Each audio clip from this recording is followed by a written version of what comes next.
नमस्कार। फिजिक्स का एक बहुत ही दिलचस्प सवाल है कि दो चीजें बिना एक दूसरे को छुए एक दूसरे पर फोर्स कैसे लगा सकती हैं। आज हम इसी रहस्य से पर्दा उठाएंगे और समझेंगे कि एक पॉइंट चार्ज के आसपास इलेक्ट्रिक फील्ड कैसे बनती है। ये क्लास 12 की फिजिक्स का एक बहुत ही जरूरी कॉन्सेप्ट है और हम इसे एकदम आसान बनाने वाले हैं। तो देखिए, हमारा सफर कुछ ऐसा रहेगा। सबसे पहले समझेंगे कि ये फील्ड का आइडिया आखिर है क्या। फिर अपने चार्जेस को विजुअलाइज करेंगे। इसके बाद कूलम के फोर्स से फील्ड का फॉर्मूला निकालेंगे और फिर देखेंगे कि इसकी डायरेक्शन कैसे पता करते हैं और ये सब इतना जरूरी क्यों है। तो चलिए शुरू करते हैं। तो सबसे पहली बात, ये फील्ड होती क्या है? अच्छा, इसे ऐसे सोच सकते हैं कि कोई भी चार्ज अपने चारों तरफ एक अदृश्य असर का इलाका बना लेता है। ये इलाका ही हमें बताता है कि अगर कोई दूसरा चार्ज वहां आया तो उसके साथ क्या होगा। कभी सोचा है, एक चार्ज को आखिर कैसे पता चल जाता है कि पास में कोई दूसरा चार्ज रखा है? मतलब वो एक दूसरे को छू तो रहे नहीं है, फिर भी उनमें एक खिंचाव या एक धक्का महसूस होता है ना अजीब? इसी पहेली का जो जवाब है वो है इलेक्ट्रिक फील्ड।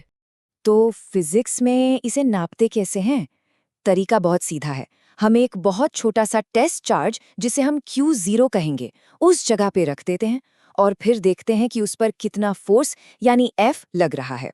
अब उस फोर्स को जब हम अपने टेस्ट चार्ज की वैल्यू से डिवाइड कर देते हैं तो हमें उस जगह की इलेक्ट्रिक फील्ड यानी E की असली ताकत पता चल जाती है। इसीलिए तो फॉर्मूला है E=F/Q0। और यहीं पर फील्ड के कॉन्सेप्ट का सबसे बड़ा फायदा सामने आता है। देखिए, जो सोर्स चार्ज है वो अपनी फील्ड तो बना ही रहा है। उसे इस बात से कोई लेना देना नहीं है कि कोई उसे महसूस करने के लिए वहां है भी या नहीं। इससे हमें सोर्स के असर को बिल्कुल अलग से पढ़ने का मौका मिल जाता है, जो फिजिक्स में एक बहुत बड़ी बात है। चलिए, अब इस पूरी सिचुएशन को अपने दिमाग में सेट करते हैं। एक तस्वीर बनाते हैं कि आखिर हम किसके साथ डील कर रहे हैं। तो कल्पना कीजिए कि हमारे पास एक अकेला पॉइंट सोर्स चार्ज है, कैपिटल Q, और ये वैक्यूम में रखा हुआ है, मतलब खाली जगह में। यही हमारी इलेक्ट्रिक फील्ड का हीरो है, इसका सोर्स है।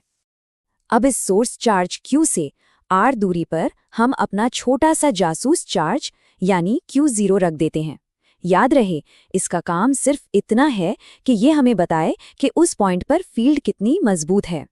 हाँ, लेकिन इस पूरे सेटअप के कुछ नियम हैं, कुछ मान्यताएं हैं। पहली, हमारा टेस्ट चार्ज Q0 इतना छोटा होना चाहिए कि वो हमारे मेन सोर्स चार्ज Q को ही डिस्टर्ब ना कर दे। दूसरी, Q0 की वजह से Q अपनी जगह से हिलना नहीं चाहिए। और तीसरी बात, हम ये मानकर चल रहे हैं कि ये सब वैक्यूम में हो रहा है, ताकि कोई और चीज बीच में ना आए। तो अब बारी है असली काम की। हम यहाँ थोड़ा गणित का इस्तेमाल करेंगे। हम एक पुराना जाना पहचाना नियम लेंगे, जो है कूलम का नियम, और उसे अपने इस नए फील्ड के आइडिया के साथ जोड़ देंगे। हमारा प्लान बिल्कुल सिंपल है, सिर्फ 3 स्टेप्स का। स्टेप 1, हम अपना टूल यानी कूलम का नियम सामने रखेंगे। स्टेप 2, हम अपना लक्ष्य यानी इलेक्ट्रिक फील्ड के डेफिनेशन को देखेंगे।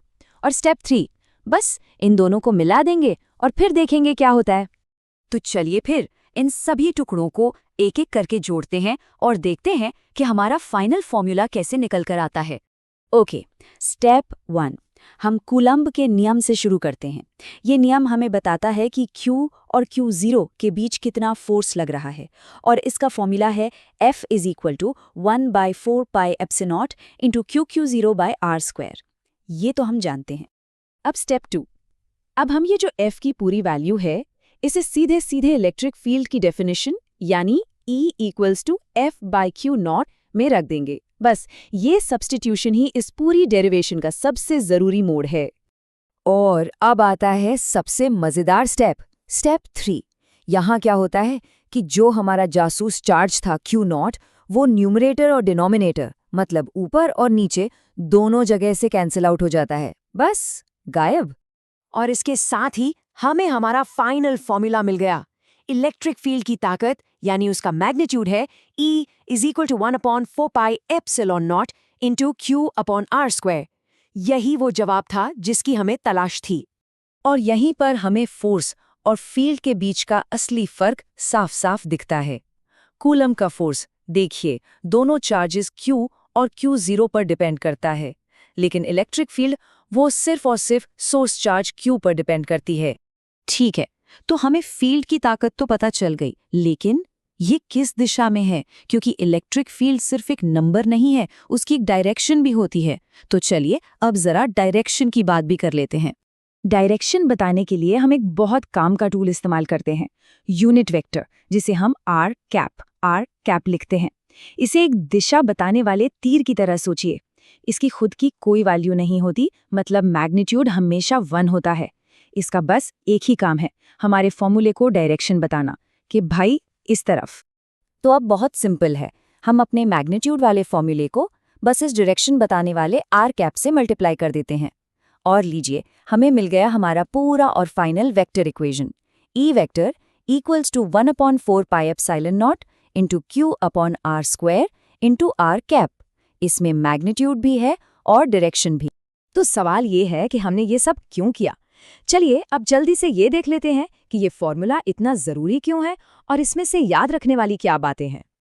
देखिए, इस फॉर्मूले से हमें 4 बहुत ज़रूरी बातें पता चलती हैं। पहली, सोर्स चार्ज Q जितना बड़ा होगा, फील्ड उतनी ही मजबूत होगी। दूसरी, जैसे जैसे हम चार्ज से दूर जाएंगे, फील्ड बहुत तेज़ी से कमज़ोर होगी। इसे इन्वर्स स्क्वायर लॉ कहते हैं। तीसरी, फील्ड को इस बात से कोई फर्क नहीं पड़ता कि उसे नापने वाला टेस्ट चार्ज Q0 कितना बड़ा या छोटा है। और चौथी बात, इसकी SI यूनिट है न्यूटन पर कूलम।